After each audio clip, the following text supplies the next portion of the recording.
It is time to be fit today. This morning we're talking about the benefits of stretching. We welcome personal trainer Chris Bryan this morning. Good morning, Chris. Morning, ladies. How are you today? Good. Are you all stretched out and warmed up? I am stretched out, and you just mentioned a great part is warming up. So what we're going to talk about today is stretching. When you work out, maybe you're a cyclist, maybe you're a runner, anything you do, you always want to stretch because we're changing the muscles around, right? And a lot of people, they won't go into their stretching. So the first thing I want to talk about is where you might be sore in other areas. A lot of times my readers will write to me saying I have low back pain or I have calf pain. And a lot of times it's not those muscles. It's actually your hamstrings that are tightening up and they're pulling on your lower back or they're pulling on your calf muscle. So what I'm going to show you here are some different stretches that you can do for your legs. Okay. It will help alleviate maybe some lower back pain or some calf pain. Okay. Fantastic. Sound good? Okay, that sounds good. First thing you want to always make sure you do is a dynamic exercise. And what I mean by dynamic is just warm up the body first. So this is the one I'm going to show you today. It's just squatting down and then lifting the knees. And you can do this for about 3 minutes. Now I'm going to show you a quadricep stretch. Okay. You would put your hand on a wall. I'm not going to because there's not one here, but I'm going to pretend. And you would stretch here. And what I'm doing is I'm pulling my foot close to my glute. And that's going to stretch out in here. If you're on that wall, yeah, right in the front part of the leg. And then if you were to stand like this against that same wall and lean forward, you would stretch out that calf muscle. And then a really great hamstring stretch is to have your feet hip width apart. You're going to go ahead and take a deep inhale, kind of come all the way down and just hold your arms like this.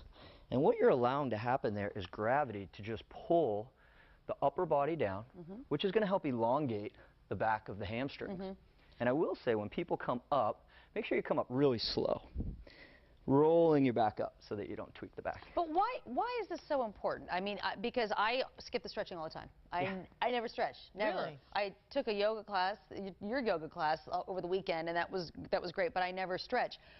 Is it to alleviate, because I don't really have all that much back pain, so I just don't think about it. Why? Convince me that this is an important thing to do. Well, the way that it's going to affect the rest of the body. For instance, if your hamstrings are tight, your legs may try to function in a different way than they want to, right? If your arms are tight, if your chest is tight, you're going to overcompensate in your body in different areas. And what that's going to do, it's going to affect you long term. So it can actually lead to a lot of injuries. So stretching is really important. What about stretching after my workout? It's a great point. You never want to stretch out before unless you do a dynamic exercise. You always want to stretch after your workout, and that's to avoid any micro tears.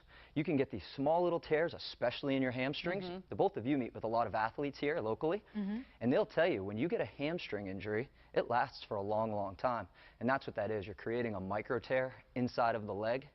So you always want to stretch because the muscles they're soft, they're moist, they've got a lot of fluid in them. They're really warmed up after your workout. They're warm. That's when you want to stretch, is when your muscles are warm. Okay, so every time, should we be stretching every day?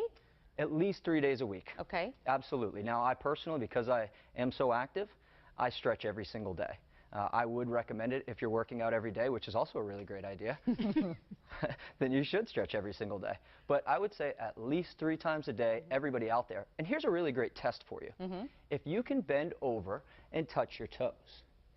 If you can't touch, well, I didn't say you had to do it, but if you want to try it, that'd be great. I'm almost there. Okay. Almost there. I'm a little sore from that yoga class I did over the week. That's great. Should I modify my stretching based on the type of exercise I'm going to do or just did?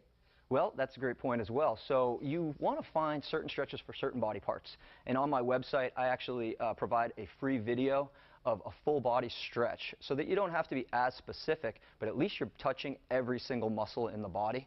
So I do provide that so that you can know exactly what you want to touch. You can find all of this on chrisbryan.com. Chris Bryan, Bryan.com. That is his website.